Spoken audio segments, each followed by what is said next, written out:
What would you do tomorrow if there was no more running water? If you're old enough, as I am, you may remember how your mom or grandma had a can of this that never left the kitchen counter. Nowadays, few people know how to make it. The food I'm talking about is lard. Here's how you make it. It all starts with a superior quality fat source, such as the pork belly. The same part is used to make bacon. To render it, you want to cut it into strips, place it into a pot, place the pot over low heat, and let it work. Do not rush this process. Just pour the melted fat into an empty glass jar. There are a few methods for storing lard long term, and they all depend on the level of convenience you're looking for. Lard can keep good for a year or two that way. If you want to preserve meat in it, just cook the meat and submerge it in the lard. The fat will protect it from spoilage. It will also make it taste heavenly. This is exactly the kind of information I found in this 350-page book called The Lost Ways. This is probably the only survival book I've actually enjoyed reading. This was the ultimate survival food of our forefathers. Cooled and sewn into bison hide bags weighing 90 pounds, it was an extremely dense, high-protein and high-energy food. A single pound provided about 3,500 calories. This is one of the lost foods that can stay good for many years without refrigeration.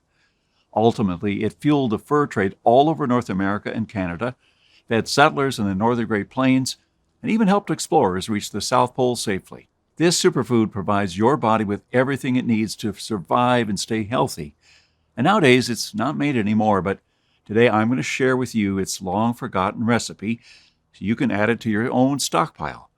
I found this simple but useful recipe among many other survival things we've lost to history in this book. It's called The Lost Ways, and it's probably the only survival book I've actually enjoyed reading.